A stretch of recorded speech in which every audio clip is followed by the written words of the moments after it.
So, last time on the podcast, as we started out this series, we explored the early life of Mary Blair, along with that of Lee Blair and Preston Blair. We followed Mary, then known as Mary Robinson, from Oklahoma to California, where she studied first at the San Jose Teachers College and then went to Chouinard Art Institute, as she continued her work with illustration and also watercolors. We also looked at Lee's childhood in Los Angeles, where he grew up in a family that offered definite ideas as to what success meant within the Blair household, a family whose past was intertwined with American politics and commerce. All three of them, Mary, Lee, and Preston, would eventually end up at the Disney studio, where they'd work on classic features. But as we left off last time, Preston, the oldest of the three, had just graduated from art school and found work animating Oswald the Lucky Rabbit for Universal Pictures, while Mary and Lee were still moving through their courses at Chouinard and were just getting to know each other. And today, we continue the story of Mary Blair, the person many believe was Walt's favorite artist.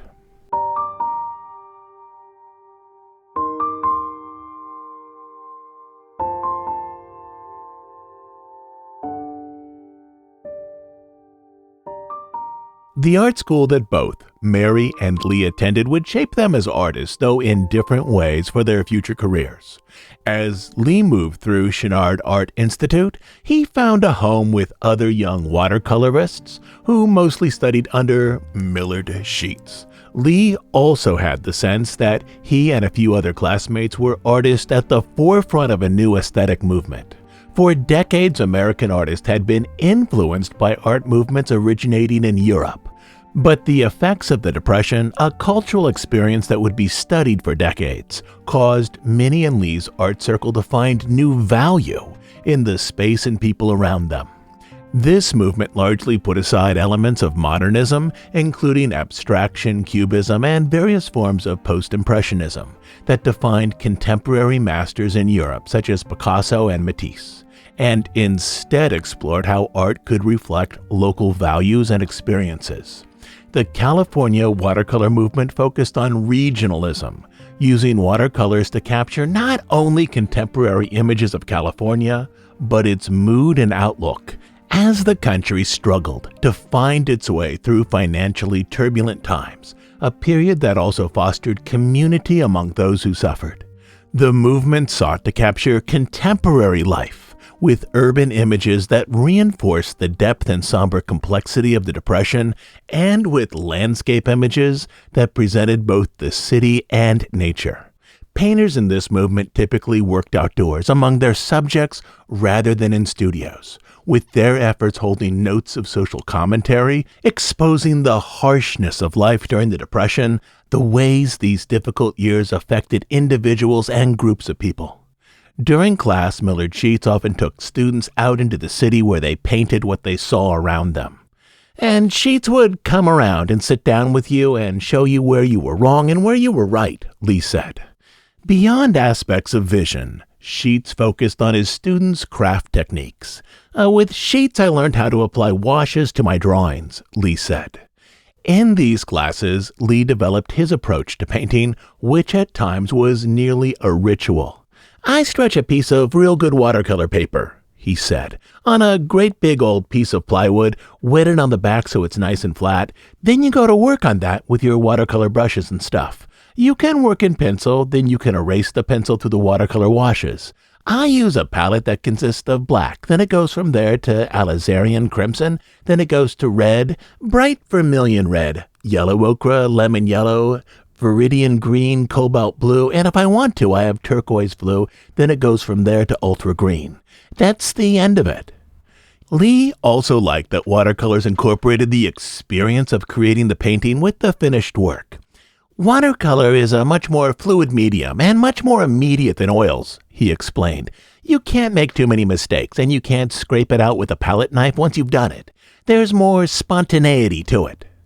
In this, Lee explained, a watercolor, in his view, presented both the story of the subject and the story of the painter creating that image. His approach focused on figures, landscapes, and dark colors.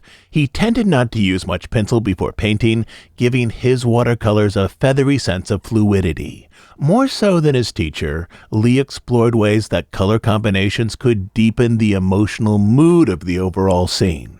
What colors, for example, best brought forth the emotion of the image? This sensitivity to color would be one of his great strengths moving forward as an artist. With his class, he visited neighborhoods in Los Angeles, including those that were primarily Spanish-speaking. While painting in one such neighborhood, the students heard a man calling out, "Cabezas! Cabezas!" Lee, who spoke some Spanish, explained to the rest that the man was saying for some reason, "Heads, heads," which he presumably offered for sale. Not sure what to make of this, Lee said, "Hey, let me see some." The seller came over, parked his cart, and brought toward him an object wrapped in a towel. When he opened it, Lee was shocked. "By God, it was a goat's head," he exclaimed. For Lee, no doubt, the California scene movement offered a possible path towards success, as he created watercolors with cultural gravitas and serious themes. His painting Trolley Stop depicted people huddled beneath a streetlight, most of them dressed in gray or beige overcoats, as they waited for a trolley to take them home after work. Many were looking down at the pavement. One woman holding a sack of groceries looked off into the distance as her children crowded in around her. As with most of his paintings, the color arrangement, a collection of muddy browns and charcoal grays rising up from the shadows, enhanced the overall mood. Another painting, titled Rake's Progress, presented an elderly man, stoop-shouldered, wandering down an empty alley. Behind him was a factory building with many of its windows broken out. Mary, too, was interested in developing watercolors in the style of the scene movement. Her paintings from this period were similar in style and tone to that of Lee. One untitled image shows a row of small houses, their weathered and chipped exteriors arranged on a hill with laundry hung out to dry. Another, called Chicken Coop, presented a large flock arranged in shadow, with a man in the distance attempting to feed and care for them. Still, another painting, Okie Camp, captured families living in shacks and tents. It's unclear the image's backstory. It could be that it represents a group of Oklahoma farmers who had recently arrived in California. Regardless, the dark tones, the long shadows, the gestures of individuals all suggest a mood of desperation. Mary, much like Lee, during this period was beginning to use her artistic abilities to capture the national mood with visual undertones of political meaning. She was also experimenting with color and light, how it could intensify the mood of her subjects. As Preston saw it, Mary followed the style of Lee. She started drawing somewhat of the same type of thing as Lee, big watercolor splashes. Some who knew them would say that Mary and Lee's style from this period was nearly indistinguishable. If you were to set out 5 of Mary's paintings alongside 5 of Lee's, most wouldn't know whose was whose. But what is far more likely is that both Lee and Mary followed the lead of Millard Sheets. Though his watercolors from this period favored brighter tones and incorporated more light, the presentation of his subjects was similar to that of Lee and Mary. Sheets' paintings featured empty landscapes, people with their backs to the viewer, barren trees set against naked hills. What was more likely was that Lee and Mary were discussing how, within the style of the scene movement, color combinations might be used to both unify an image and evoke the feelings of hardship they represented.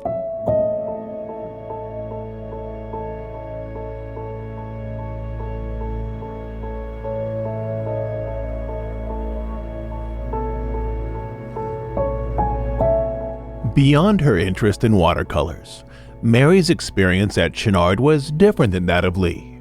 She divided her time between the serious art of Millard Sheets and the commercial art of Pruitt Carter. Carter was a master of illustrations that were often featured in women's magazines. The women in his paintings often radiated romance, beauty, and confidence. They were icons of femininity, often presented through oils or gouache. During this period, his magazine work leaned heavily toward realism, and so did Mary's while she was at Chenard. He taught small, personal workshops with only a handful of gifted students, typically some of the best illustration students at the school. In this competitive and refined environment, Mary quickly became one of his favorite students. Classmate Frank Thomas recalled that Carter repeatedly held up Mary's paintings for the class to see. "Boy, Mary, you've got a good one here," he said. And then after class, students would agree, "Yeah, Mary, it's great." As Thomas recalled, though, even then, Mary took it all very modestly. In this, she was developing another set of skills that would carry her forward after art school. Lee's focus was largely on color and visual mood. Mary was able to absorb these lessons, but she also developed other talents from her work with Carter. Carter's work in teaching emphasized the figure, how gesture and expression, when carefully controlled, revealed the nuanced emotions of the figures in the scene. Another teacher that she respected was Lawrence Murphy. He was an outlier at Chenard, as he neither courted artistic fame nor money. He painted only what interested him, which typically was images of the West, horses, ranches, cowboys, and open vistas of early California and Colorado, which was where he had been born. He didn't show his paintings in galleries. He rarely tried to sell them. Yet some students believed that his work could have stood alongside early American masters such as Thomas Eakins. He painted in the afternoons between classes and tacked finished work to the walls of his apartment and office, one painting on top of another day after day. When they fell to the floor after the stack became too heavy, he often threw them away, simply so he had room for new projects. In this, he modeled something different than other teachers. He showed students that art wasn't necessarily a competition between artists, but rather with oneself, to bring forth an interior vision. Paintings in this view didn't have value because they were sold or received glowing reviews, but because they exposed how the painter understood the world. In this, he modeled for students another approach to art. The production of art wasn't always a dialogue with other artists or with editors who needed art for commercial purposes. It was a dialogue with oneself, a way to convert one's aspirations, a personal sense of being alive, into a visual form that others could see. This, too, would be something that would leave its mark on Mary. But outside of her budding romance with Lee, and outside of her school projects, Mary's most immediate struggles simply concerned money. Her family, though emotionally supportive, didn't have the means to financially support her. She continued to work outside of school. She also entered contests which offered prizes of $50 or $100, more than enough to cover many months of living expenses. Beyond this, she hoped to win a scholarship that would pay for a second year at Chenard, as a scholarship was the only realistic way that she could remain there. In 1932, she entered a national competition arranged by the American textiles company Cannon Mills, who was soliciting designs for a bath towel set. Mary's design, highly graphic in nature, featured the outline of a horse running beneath a field of stars. In all, she created 4 interrelated designs, each with the same horse and stars, one each for a bath mat, bath towel, face cloth, and hand towel. Out of the hundreds of entries, the company awarded her $100 and the first place winner, and planned to use her design in their products. She was the first Chenard student in 1932 to win a national prize, an award that was added to the list of the school's achievements. For Mary, however, it wasn't the notoriety that mattered, it was the money. The $100 prize was hopefully enough to live on for a few months. Beyond Cannon Mill, she entered other contests. Another was for wallpaper. Her design, called Birdman, featured the repeated pattern of a hunter with a helmet and a rifle. But this design apparently was never produced. In letters to her parents, she often talked about money problems, explaining that she was using her contest money and meager earnings for rent and art supplies. Other things, such as clothes and even a haircut, were put off for a later date. In reply, her mother wrote on May 18, 1932, that she should focus on other things. Don't worry about your $100 of contest winnings being almost gone. Daddy and I think you have done remarkably well as you have, and you have a great deal to show for it. She also said that her sister Gussie and her new husband Henry were struggling as well. It was simply the times they lived in. Though Henry was employed, he hadn't been paid regularly, which led to a situation where he owed the Robinsons a small amount of money. They haven't been able to pay us hardly anything in the last 2 months, she added. Her mother closed the letter by promising that if they had money come in, they would send some to Mary as soon as they could. Mary, though, worried about her rent, about groceries, about what she would do over summer if she didn't have full-time work, and how she would pay for school if she didn't get another scholarship. The school at most would award 2 scholarships to continuing students. Quit worrying about getting a job, her mother advised in a subsequent letter. We would rather have you home for the summer. We want you home with us. Then we will figure it out about next winter when the time comes. But Mary surely understood that there were now differences between her life experience and that of her parents. Her father had acquired skills on the job, quickly learning how to manage various tasks. Her mother, though skilled as a seamstress, mostly managed the house. Mary loved them both, but neither of them had attempted a career in which skill sets were slowly acquired and mastered over time, with one set of skills, then allowing a young artist to explore another, slightly more complicated set of skills, until over years they acquired a type of mastery. In previous centuries, artists often acquired these skills through a mentorship, but now the mentorship process had been formalized into art schools. This type of career development was mostly foreign to her parents, but was central to how she envisioned a path to her future. In this, Mary was in a rare position, with one foot in her parents' world, another in the world of art school. She could see the simple beauty and meaning of her parents' home life, a world that was also framed in by the kindness of their religious views. And she could see the complexity of art school, with its wide-ranging and difficult skills, its competition, and the way it asked students to reach inside of themselves to eventually produce something new. Her first bit of luck arrived as the school year came to an end. As Maurice Noble, another student, explained, at the end of the first year, Mary Blair and I got the first 2 full-time scholarships that Chouinard gave out.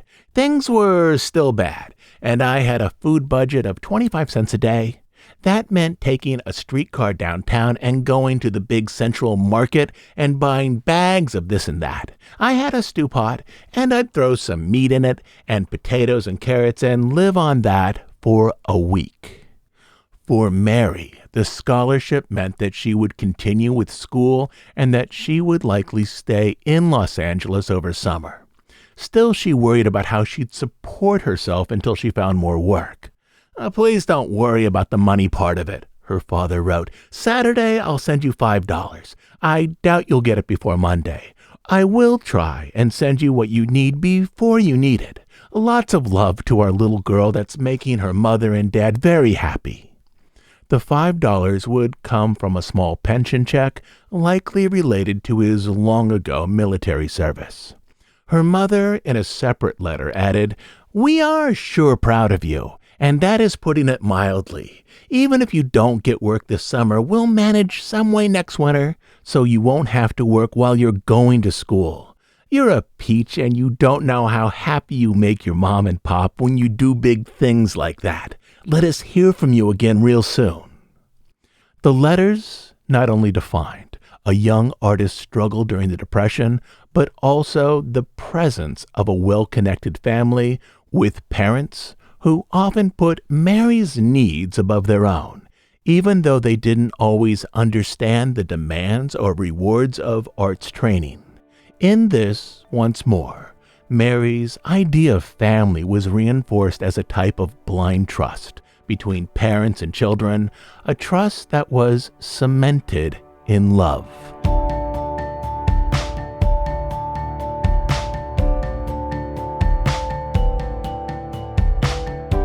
While still a student, Lee moved into professional circles, presenting his watercolors in galleries which received notice beyond that of many classmates. He spent a good deal of what little money he had buying wooden shipping boxes to send his paintings, both oils and watercolors, to galleries, contests, and professional organizations, many of which were in New York. Sending his work by mail, he discovered, was fabulous, as no one in New York understood that he was just a kid in art school. Most thought him to be older, perhaps an important member of the new movement in California watercolors. But his largest accomplishment concerned the 1932 Olympics held in Los Angeles.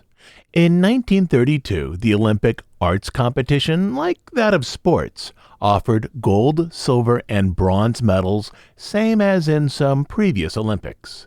The one caveat was that works entered into the competition needed to somehow relate to athletic events. "Well, I had read about this competition for art that had a sports theme," Lee explained. "I had this watercolor of a rodeo, and I figured that was a sports event of sorts, so I sent it in." Placed into the watercolors and drawings category, Lee's painting was a bright impressionistic rendering of a quintessential American scene, a rodeo. He casually submitted it to an Olympic competition that he first learned about in a newspaper. Art from 31 nations was submitted, over 1,100 individual pieces, which were exhibited at the Los Angeles Museum of History, Science, and Art just across the green from the Coliseum that held many of the Olympic events. On display were oil paintings, sculptures, drawings, and of course watercolors. The consulting body overseeing the exhibition included directors of large museums, the president of the Carnegie Corporation, the dean of the School of Fine Arts at Yale, and the chairman of MoMA in New York. For the watercolors and drawings category, the judges picked Lee's work to win the gold medal. Not long after that, Lee was invited to the Los Angeles Coliseum, where standing, he listened to the national anthem as his prize was announced. "Nobody was more dumbfounded than I was when I won first prize," Lee said. "I went to the Coliseum and sat up on the side. We weren't on the podium down on the field at all. But they did announce it. It was announced over the loudspeaker system during the games themselves. And the art critic of the Los Angeles Times was there. The person who won silver was Percy Crosby, far better known than Lee, and the creator of the comic strip Skippy. In this moment, Lee had the sense that he was now becoming a success, an artist who received first place at the Olympics. Lee's painting was bought by his old high school, who displayed it in their library, not far from where he had grown up. With this, even his parents would need to acknowledge that this now looked like the path toward notoriety, the path once taken by the Blair ancestors. To Lee, this award seemed like a sign of important things to come. In fact, another sign of his artistic success was just around the corner. The following year, after he left Chouinard, he saw another opportunity open for him. Lee and others from Chouinard wanted to professionalize their pursuits and believed that the existing California Watercolor Society was largely filled with hobbyists who didn't have a deep vision for its future. In Lee's words, it was controlled by old lady Sunday painters. Yet it had the organizational structure to be much more, a platform from which he and his Chenard friends might advance their work. A painter named Hardy Gramatke nominated me, and I was elected with a great shout, Lee said. In this he found that he had a new and significant role as an artist, as the newly elected president of the California Watercolor Society. Yet he also found that despite this honor, his work with the fine arts could in no way financially support him, especially as he was now thinking about asking Mary to be his wife. Now finished with art school, Lee easily saw that all jobs, especially those having to do with art, were in short supply. But he understood that there was always the example of Preston, his brother and still one of his closest friends. By this point, Preston had left Universal and their Oswald cartoons and found slightly better work over at the Charles Mintz studio, where he drew Crazy Cat. By this point, Preston too had a girlfriend he wanted to marry, Hope Mansur, a 23-year-old society girl who occasionally worked as a fashion model. Though Preston was supportive of Lee, he could do little to get him a job at the Mint studio, as all the available positions were filled. I didn't know where I was going, Lee said, until one day I found they were hiring people out at the Iworks studio in Beverly Hills. Iworks, until a few years earlier, had been a part owner, along with Walt and Roy, of the Disney studio. But after disagreements over how cartoons should be created and a feeling that his own efforts weren't fully acknowledged on screen, Iworks left Disney, with the brothers buying out his stake, and started his own outfit located across town. The cartoons he made moving forward would feature his name, Iworks, in large letters, instead of the name of Disney. In 1933, Iworks' primary character was Flip the Frog, a down-and-out scamp who was often working through difficult situations that seemingly had been brought on by the Depression. Iworks patterned his studio's workflow around the methods he had developed with Walt a few years ago at the Disney studio.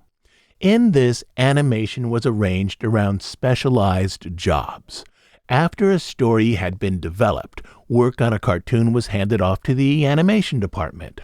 A lead animator might draw the first and last drawings in a scene, along with two or more in the middle to manage the action and define timing.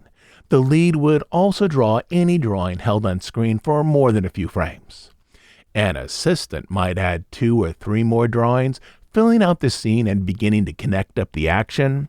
Lastly, the in-betweener, at the bottom of the pecking order, would create the remaining drawings, placing them in between those already done by more experienced artists.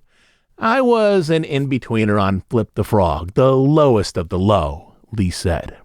His job was to create drawings that filled in the motion gaps between other drawings already finished.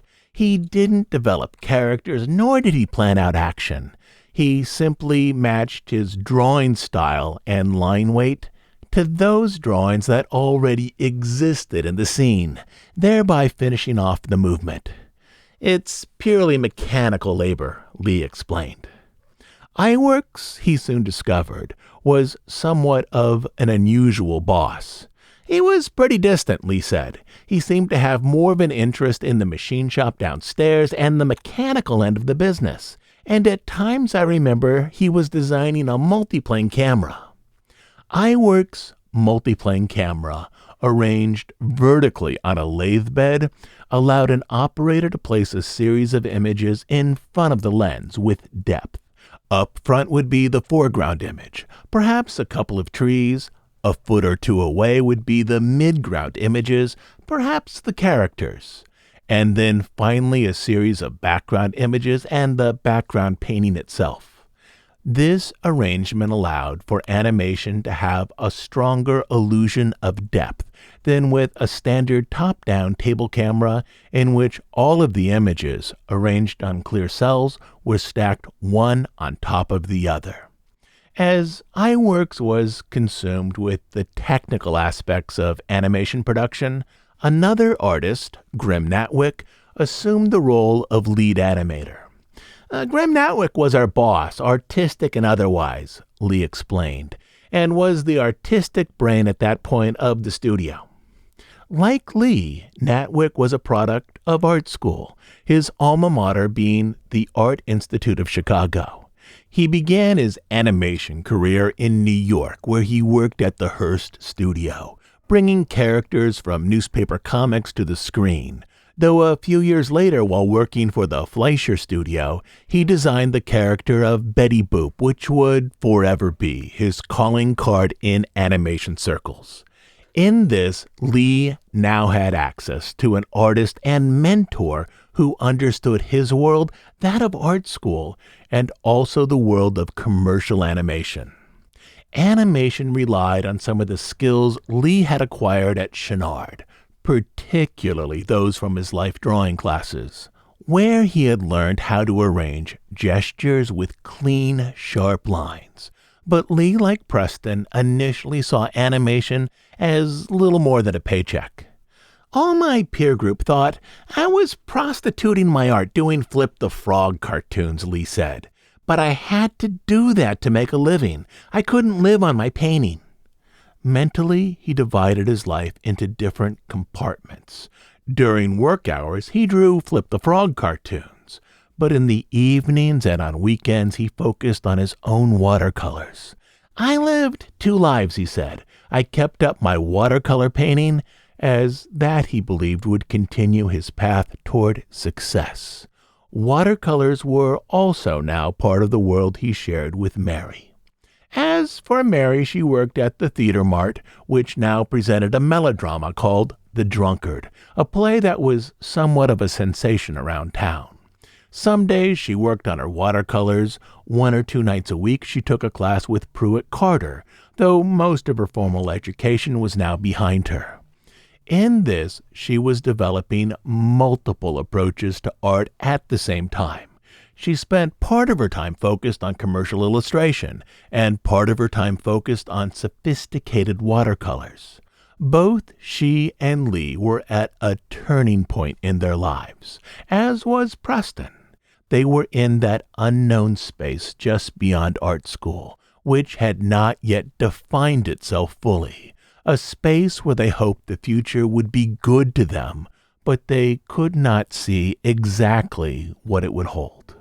Preston was the first to get married. In January, he and his girlfriend Hope applied for a license to marry in Santa Barbara. A few weeks later, Lee and Mary drove north to Morgan Hill. Coming here from Los Angeles to be with relatives of the bride, one newspaper reported, the couple secured a marriage license from County Clerk Henry A. Pfister and then proceeded to Los Altos, a half-hour north of Morgan Hill, where they were married by an Episcopalian minister. Following the ceremony, Mary's aunt, who also lived in Los Altos, hosted a luncheon at her home for the couple and their guests.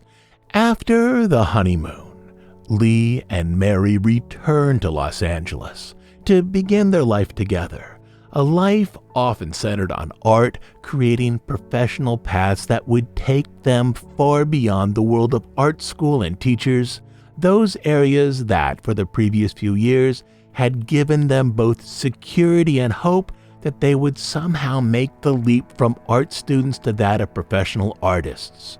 But neither of them now yet knew how that journey would go. I'll be back next week to continue our story of Mary Blair, as the Blairs continue their path into animation and into the Disney studio. Lastly, as you know, we're an ad-free, listener-supported podcast. We do just 2 things: deep dives on stories related to the history of the Disney studio and the parks, and news and analysis of current events as they relate to the Disney company. We are funded entirely by listener contributions, specifically by listeners who join us over on Bandcamp as monthly subscribers. On Bandcamp, you'll find over 300 episodes not available on iTunes or anywhere else. But the best reason to join us there is to support the work we do here and to make sure that this podcast continues to exist. You can support us by becoming a monthly subscriber at dhipodcast.bandcamp.com. I will also leave a link down in the show notes. So, until next Sunday, this is Todd James Pierce.